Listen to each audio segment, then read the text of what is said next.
I'd like to just briefly introduce the project and we'll get on with it. So this is what we're going to be working on. And of course you've seen that on the website. It's a mixed media project, watercolor and pencil, a little bit of ink. And it's a little mouse enjoying the beauty of the dandelion seeds floating away from the seed head. And to me, this is the embodiment of innocence.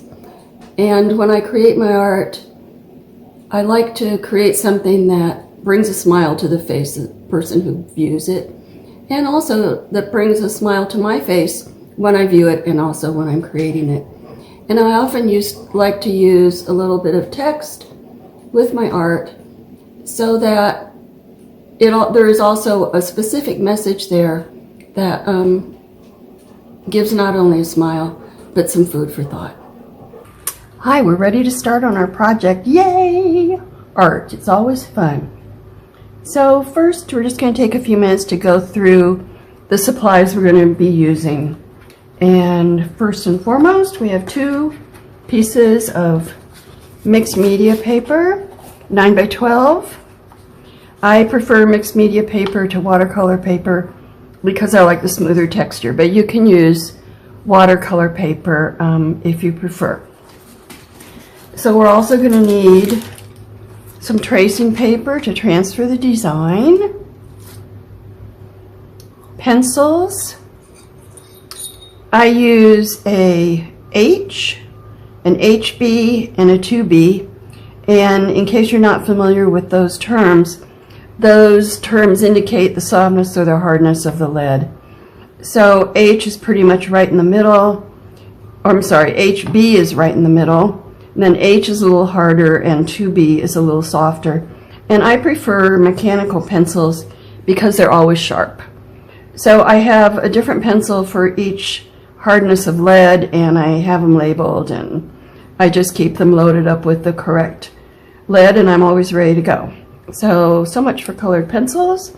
And then we will also need either a stylus, which is this thing. It's got little ball ends. One is larger than the other. If you don't have a stylus, you can use a ballpoint pen instead. We will need a ruler. I like this type of ruler for drawing a rectangle because you start out and you know you have a 90-degree angle and you can go from there. We'll be using some art tape to tape the paper we're working on to a board, which I have here. And of course, underneath the board, I have a piece of wax paper to protect my surface. So those are the supplies we'll need. Oh, and also you may need an eraser if your lines are too dark. I like a kneaded eraser. So that's what we're going to be using for the drawing part of the project. And then we're going to move on to painting. And for painting, I have my watercolors. There aren't many colors that I'm going to use in this project, but I have my whole set out. I have a water container. I have brushes, various types of brushes. If you have a wash brush, that's great. Otherwise, the biggest flat brush you have, and then a selection of round brushes. I'm going to use a dropper to drop water on the paint, and I may use a sea sponge. This is optional. I have a little stack of paper towels and tissues ready, and a spray bottle filled with clean water. And I think that should pretty much do it for the watercolor portion. And then to finish up the project, we're going to need workable fixative. This is a product by Krylon. It will protect the watercolor from being smeared by the glue that we put on top. I'll also be using Liquitex Matte Medium. We're going to be working with a smaller piece of paper layered over a larger piece, and this will glue the two together. And also, this in combination with the workable fixative will seal the watercolor. And then towards the end, we're going to do some pen work. I'm going to be using white Posca pen for the dandelion seeds. And then I have a variety of other pens to work with. I'll probably use a very thin micron pen for some outlining on the mouse. And then I have a selection of pens that I can use for the final writing. So as I showed you just a little bit ago, this is the project we're working on. And it is fun to do. I hope you really enjoy it. So as I mentioned, we're going to be working on 2 pieces of paper, a smaller one that has the that will have the mouse, and a larger one for the background. So for the background piece, I marked an 8 by 10 rectangle, and within it a 5 by 7 rectangle. On the other piece, I marked a 5 by 7 rectangle, and then I transferred the design. And the way I did that was I used my tracing paper and I traced the image of the mouse that you have in your PDF. And then I turned it over, and with the 2B pencil, which is the softest that I have, I scribbled over the lines. And this is like making a graphite paper specific to your particular design. So instead of having graphite spread all over the back, I've just put it where my lines are. And then I can tape it in place. And it's good to tape it so it doesn't wiggle around while you're transferring the design. And then I just use my stylus and I go over the lines. And that transfers the graphite to the piece, as you can see. So check and see that your lines are, before you go really far with the transferring, do a few lines and lift up the paper and make sure that you are that your lines are dark enough to see, but not really, really dark. We're going to be doing watercolor over the pencil, and if we use too dark a line, it's more likely to smear with the watercolor. So here I have the mouse transferred to the smaller paper, this 5 by 7 rectangle. And what I want to do before I start painting is to draw the mouse, to put some texture in his fur and also some different values, lighter in the highlight areas and darker in the shadows. And I see I missed transferring this little line here, so I'll just draw it in like so. Okay, so I also like to use a paper towel under my hand to not smear the pencil. And I'm going to go ahead and start working on this. The line drawing we transferred really is just the outline. It's more or less a roadmap of how we're going to draw and paint our mouse. So once I've got that roadmap in place and the lines are pretty light like I wanted them, I'm going to take my H pencil and start working in the texture of the darker fur. I'm not going to do anything at this point with the fur that's white, but with the darker fur I'm putting in little lines of fur to indicate or to start, like I said, getting the texture in there. And then also I'm going to be working with the pencil to create some value which will begin to define the form. You have a smaller drawing of the mouse in your PDF with little arrows on it, and those arrows indicate the direction in which the fur grows on the various parts of the body. So in addition to watching what I'm doing on the video here, you can refer to that drawing as you go ahead and work your own little mouse. So even though I'm just using an H pencil here, I can get relatively darker and relatively lighter lines depending on how hard I press. I can also get a darker area by putting the lines closer together. So initially I'm just indicating the fur in those brown gray fur areas. But as I do so, I'm mindful of where the lightest areas are, like the top of the hip. And I'm creating a lighter value there by both a lighter pressure on my pencil and fur strokes that are a little further apart. I can also strengthen the darker areas by adding more pencil, which I did there along the back and under the arm.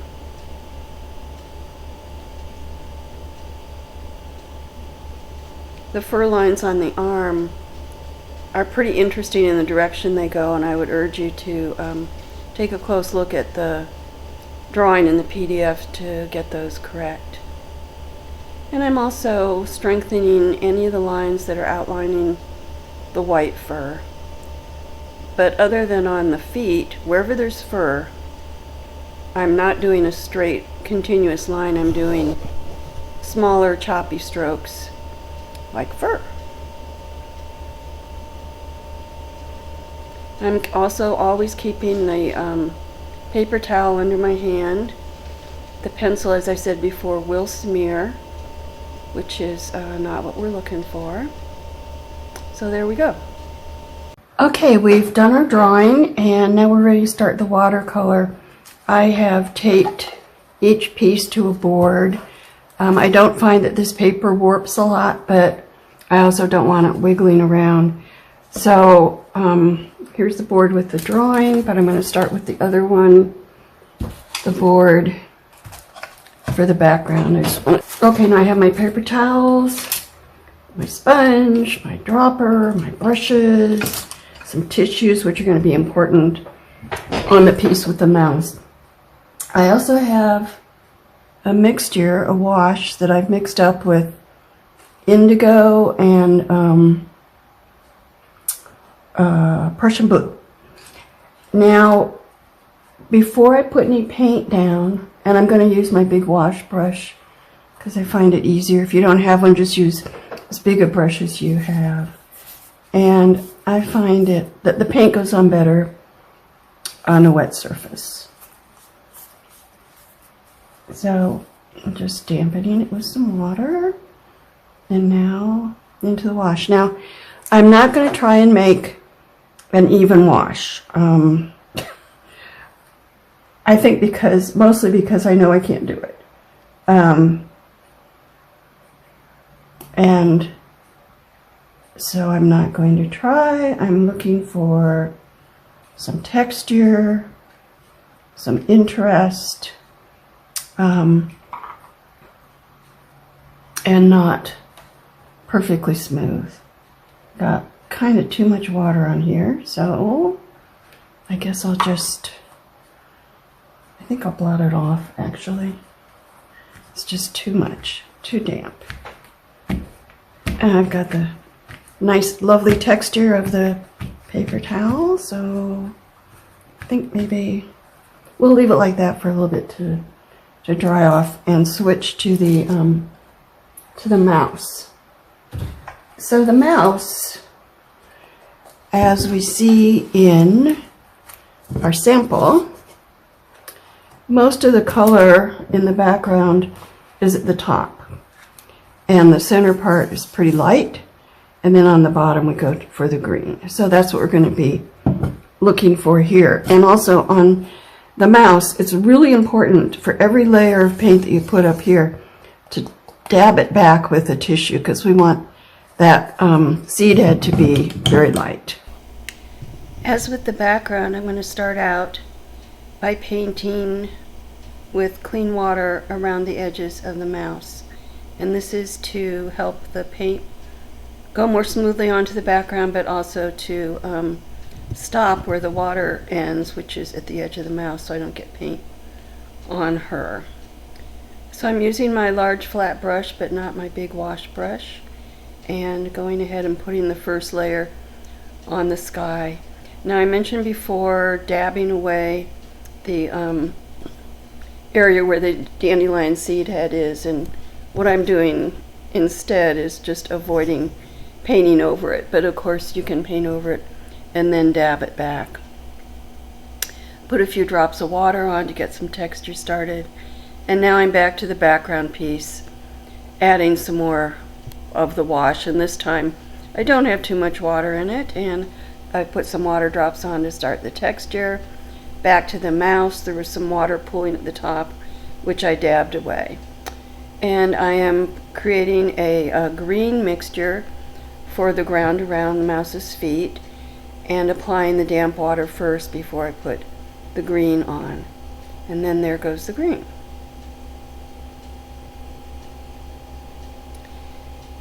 I've chosen, perhaps because it's easier, a kind of a messy look in the grass, but of course the grass is not even anyway, so this is just fine. Adding some more color into the sky, avoiding the dandelion seed head.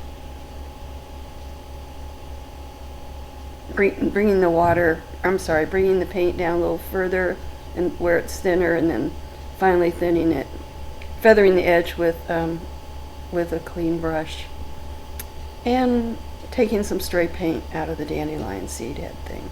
And back to the background is just a repetitive process of adding more color, dabbing some back here and there, or lifting some with drops of water. And I'm checking, because I want to be sure that the background color at the top is darker than the sky at the top around the mouse.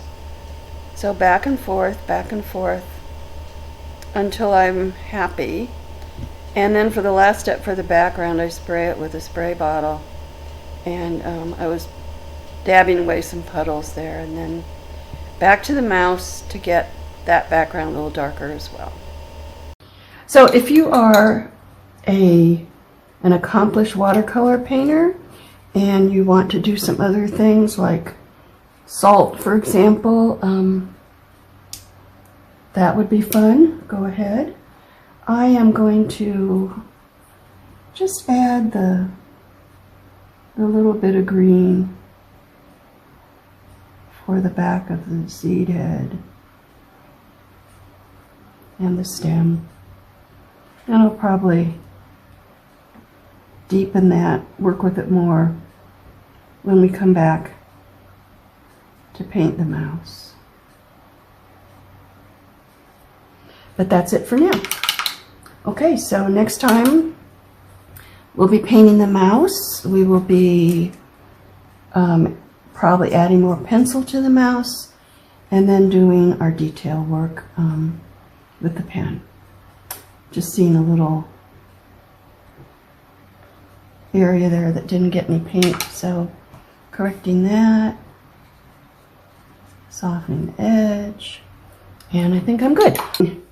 Our little mouse is eager to come alive, and that's what's going to happen over the next couple of steps, which are to add the watercolor, and then to come back and strengthen the pencil that we may have lost. The watercolor might dissolve some of it. And then there might be a teeny tiny little bit of pen work right at the end on her eyes and nostril and so on. So, to get started, I am going to begin with a wash of the lightest brown. And by the way, the mouse is gray, but we're going to start out with brown, and then later on we'll gray her by adding some of that blue indigo wash that we used for the background. And when you paint with a round brush, which is what I'm mostly going to be using, and you do a sideways stroke, which is what I'm going to be mostly using, the edge where the tip is going to be the most defined edge, and the trailing edge is going to be the softest. So I'm going to be turning my work because I want that edge to be along the edge of her body. So up we come, softening to that point.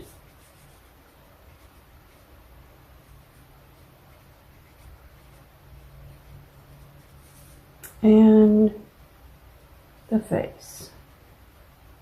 And and I'm avoiding the areas of white fur, especially the white fur around her eye.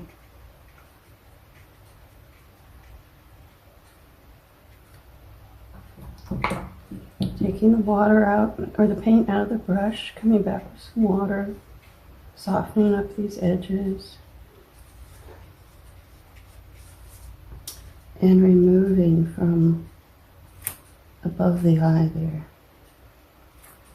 And then we're going to come back and do this brown fur on her hip, her other hip, and then this front arm.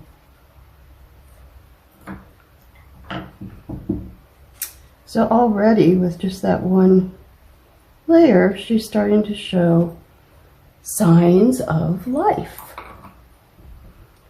Next I have a mixture of the quinacridone coral, raw sienna, and a brown that I'm going to use for the pink fur on her, which is going to include, or this isn't fur, this is the skin, the nose, and a little bit down and around the mouth. I've got too much, so come back and pick it up.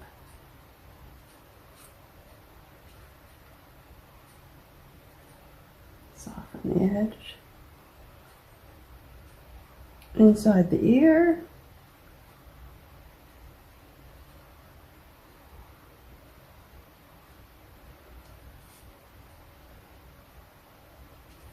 Oops, oh no. Oh no. Okay. This happens. And generally speaking, you can pick it up. Fortunately, we're going to put some pink in that area eventually anyway, but meanwhile, kind of messed up this brown area. My technique with watercolor is to go from light to dark, meaning that I begin with a light version of the local color. In other words, the local color is the natural color of the object that I'm painting.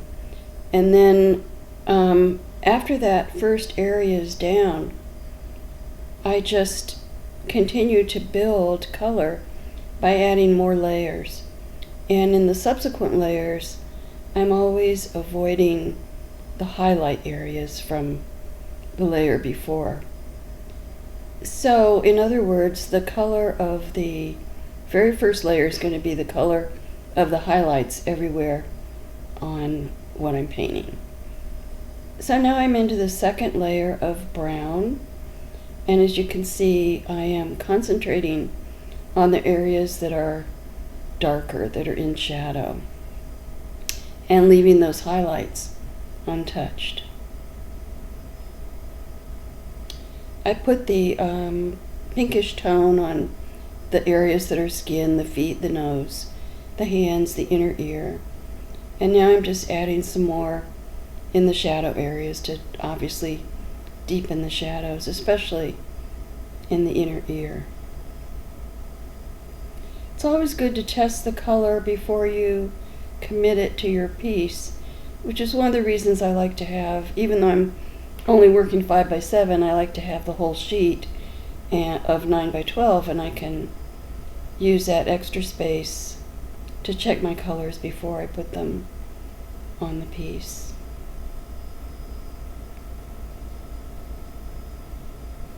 Just continuing to deepen the darks, leaving the lighter areas alone. And you can see I'm starting to develop the shadow at the back of her face where it tucks under her neck, behind her ear, under her arm, on the far leg, and on the front of the brown, on the brown fur that's in front of where her arm, her forward arm is bending. Add a little color to the mouth, and a little shadow while I have the brown on my brush to the pink areas.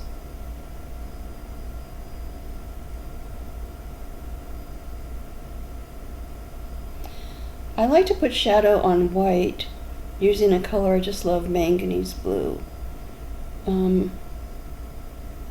I think it really, somehow, even though it's the shadow portion, it seems to brighten the white. And now down to the grass. Now, this green I have, I'm using back and forth, either back and forth or a mixture of sap green, hooker's green, and sap green deep. And it looks very bright. That doesn't bother me very much because I think it's late spring and the colors of the grass in spring are very bright. But I can dull it down with a little bit of blue.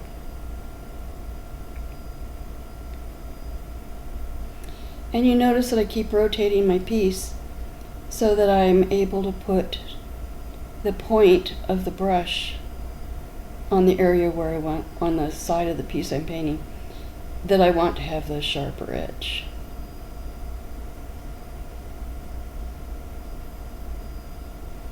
Just keep going, light to dark. And this really builds form. The line drawing, of course, in itself suggests the form, you know, what's in front of something else. But it's really the value, the darkness and the lightness of the color you're putting on, or if you're working in pencil, the darkness or lightness of the graphite you're putting on that helps create the form. Adding a few little strokes of grass for detail. I'm checking to see that the brown is sufficiently dry because I'm adding now some of my indigo blue, Prussian blue mixture to gray the fur a little bit. So just keep going layer after layer until I'm happy with it, and then time to outline or time to add more pencil detail. So I'm using my HB pencil and I'm outlining, and when I'm outlining I'm not using a solid stroke, I'm using little choppy strokes to indicate the fur. And the other thing I'm doing is recreating any of the texture that I may have lost. And I decide the shadow's not quite deep enough, so I put some more on. And then continue with the pencil.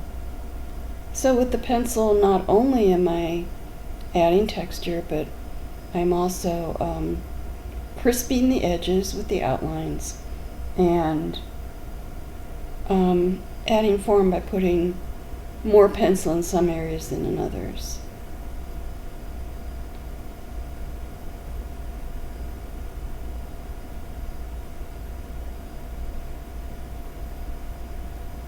Now I've switched to my 2B pencil to get some even darker lines, and now back to the H pencil, the lightest one I'm using, to add a little fur texture in the shadow area of the white fur. Micron pen for the depth of the nostril and also for the eye. And I use a little bit of pencil there to strengthen her smile, to turn the corner of her mouth up a little bit, and that tiny little detail really did a lot to her expression.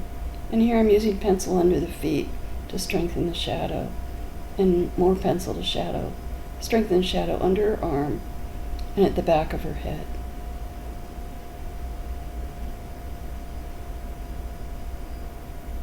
Now for some white, a white highlight. Highlights around her eye. Don't remember whether I mentioned or whether I caught it that I was using the micron pen to put the black in her eye. But here I have white. Now I'm working with some highlights and finally some white fur on the most highlight areas of the brown gray fur. So our little mouse has come to life with the watercolor and the pencil and a little bit of pen. And now we're going to finish her up with a few simple steps. And I did these mostly off camera. I'm going to show you a few things on camera for a couple of reasons. One is that I'm limited in my time, and the other thing is that these things were not all that spectacular to watch or all that unusual. So what I did was I cut out the 8x10 rectangle background, and then I cut out the 5x7 mouse. And there's a couple of ways you can do this. You can actually cut it out, you can tear it, or you can do this other technique that I'm going to show you. And I chose this technique because it leaves a little internal frame. And since the background color is so close to the top of the background on the mouse, I wanted to have some separation between the two. So pretend like this is the rectangle for the mouse, and I'm going to cut about a ½ inch or so away from the edge. And let's pretend that the edge that we marked of our 5x7 rectangle is right here. So I'm going to use a ruler and a craft knife and cut. Now all I want to do is cut through the top edges. I don't want to cut through the whole piece. To make sure that I cut through the top edge all the way, I'm going to fold it. Yes, I see that that folds nicely. And then I'm going to tear it. Now it's important the direction I tear it in.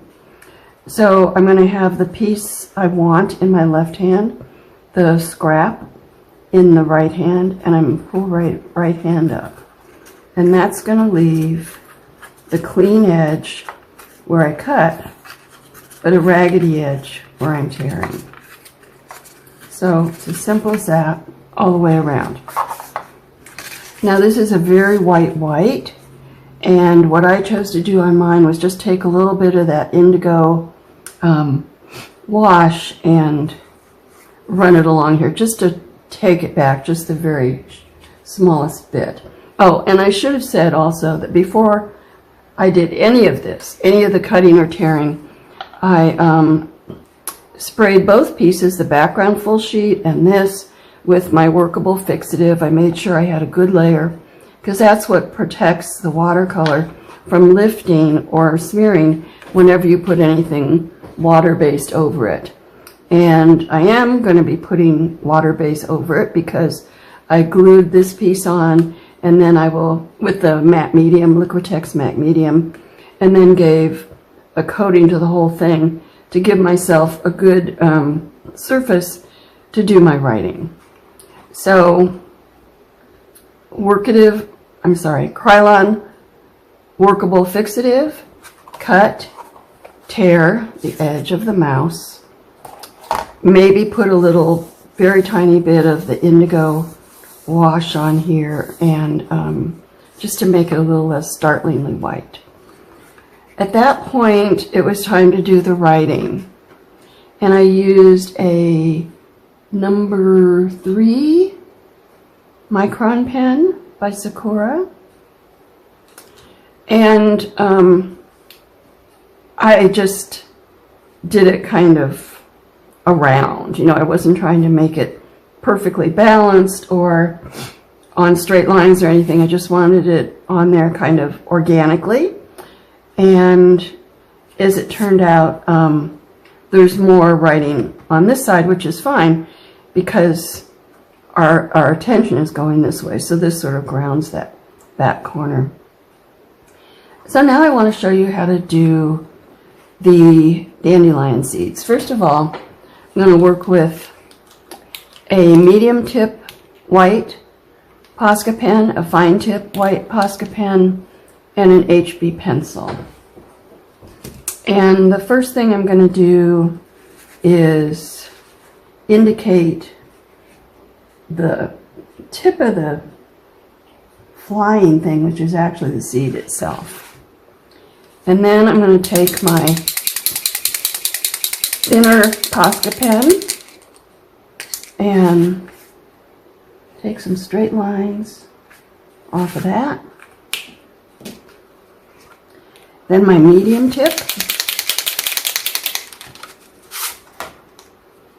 make a cluster of dots, and immediately blot them with my finger to soften them. So I do that with all of them.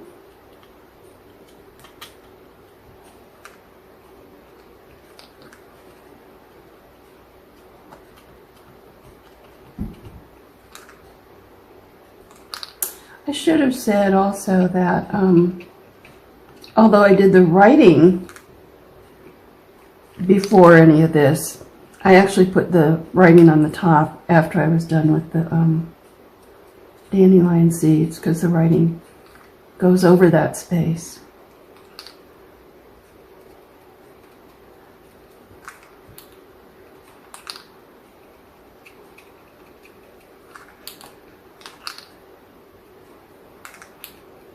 And then a few more solid whites right in the center.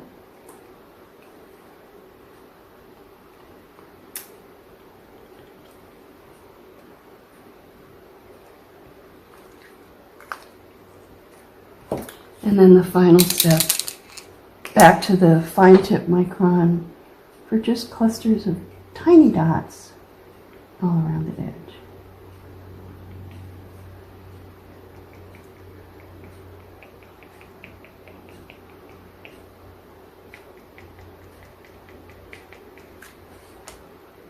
And hold it down so it doesn't bounce all around.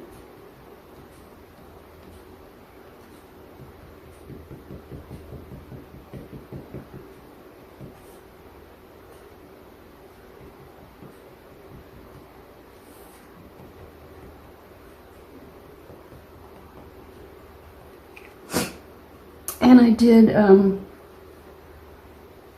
soften the edge of the whole seed head with some larger dots. I'm going to add a few smaller ones. And I see that I had a couple seed heads or seeds right in the middle there of the seed head, just barely coming off of it, that I hadn't done anything with, so we'll do it now. These things are fun to do.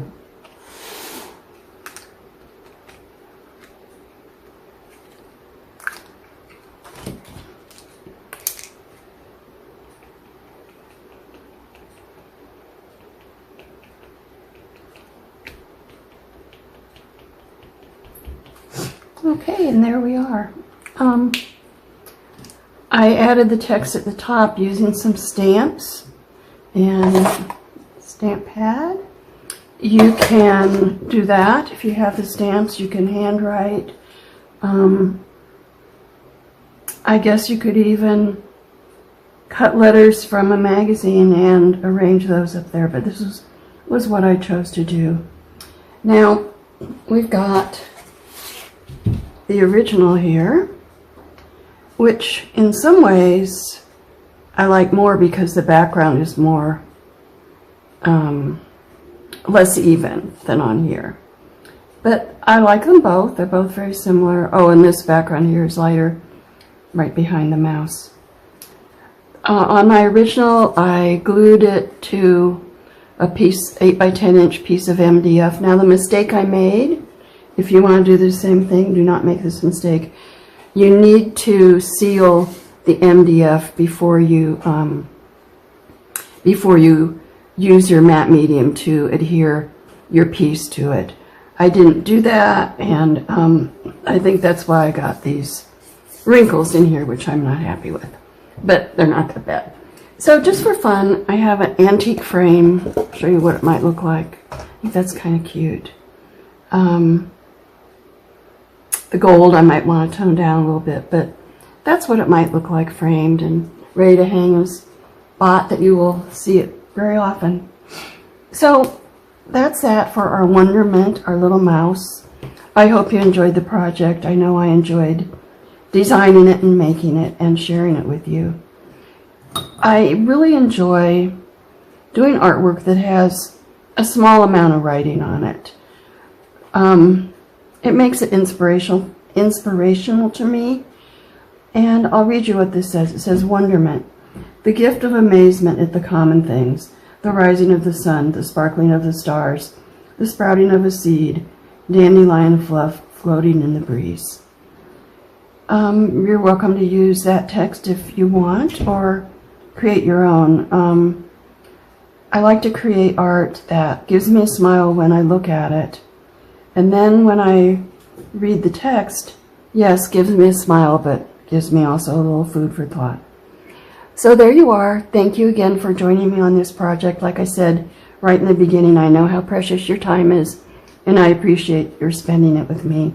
I hope you'll go ahead and make the project and post it where we can see it, and thank you so much. Take care. Bye.